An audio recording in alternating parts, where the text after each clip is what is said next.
স্কুলের ছাত্রছাত্রীবৃন্দ সবাইকে আসসালামু আলাইকুম। আমি আপনাদের এই বিষয়ে আমাদের এসপি স্যার খুব ভালোভাবে আলোকপাত করবেন। আমি শুধু ছোট্ট একটা অংশ বলতে চাই, আমাদের সবার পকেটেই এখন মোবাইল থাকে। মোবাইল ছাড়া আমাদের জীবন আসলে অচল হয়ে গেছে। যারা সুযোগ্য উপজেলা নির্বাহী কর্মকর্তা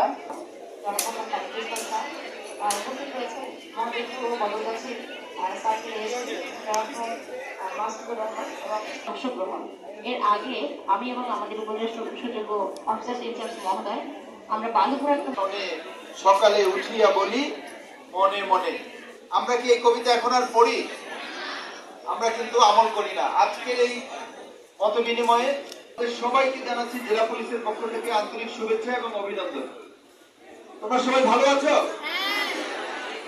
আমরা একটা সবাই মিলে একটা জোরে করতালি দিই। তোমাদেরকে কিন্তু টিভিতে দেখাবে। এখানে কিন্তু যেমন এখানে রয়েছে গাঁজা ফেন্সিডিল ফলে মানুষের শরীরের এবং তাপমাত্রা বৃদ্ধি পায়, দেহের রক্তচাপ বৃদ্ধি পায়, স্নায়ু মস্তিষ্কে অবচেতন দেখা দেয়, তাকে মাদকাসক্ত বলে। আচ্ছা, ছেলেদের মধ্যে স্বাস্থ্যের ক্ষতি করেন, যেগুলো স্মৃতিশক্তি মনোযোগ কমায় এবং পরিবার এবং আমাদের ভবিষ্যৎ অন্ধকার করে দেয়। এগুলো এইসব দ্রব্যগুলা যেটি সেবনের মাধ্যমে যেটি সেবন করলে আমাদের শারীরিক ও মানসিক ক্ষতি হয়, শারীরিক ও মানসিক ক্ষতি হয়, শরীরের উপরে বিরূপ প্রভাব পড়ে। আচ্ছা গুড। আমি জানো যে মাদক কিভাবে নেয়? আমি নিজেও জানতাম না। প্রায় 14-15 বছর পুলিশের চাকরি করার পর আমি যখন অতিরিক্ত পুলিশ সুপার, তখন আমি মনে করতাম ইয়াবা মনে হয় ট্যাবলেটের মধ্যে করে গিলে খায়, আর খাওয়ার পর মনে হয় এই সিগারেটের পয়সা কোথা থেকে আসবে বলো?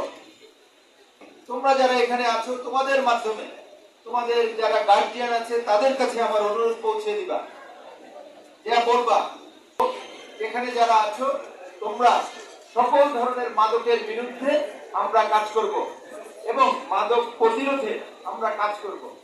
মাদক কিন্তু অ্যারেস্ট করে কমানো যাবে না। তোমরা আমার দিকে খেয়াল করো, পিছনে দেখো আমরা কিছু কাজ করেছি। এই কাজ আমি যখন ইংল্যান্ডে পড়াশোনা করেছি, আমার বাচ্চা ক্লাস 3-তে পড়ছিল ওই সময়।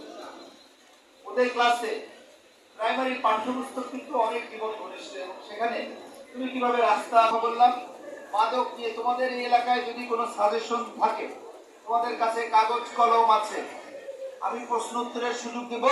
একই সাথে তোমরা একটা কাগজে লিখে, কারোর নাম জানবে না, এই কাগজে লিখে আমি সাথে করে পকেটে করে নিয়ে যাব।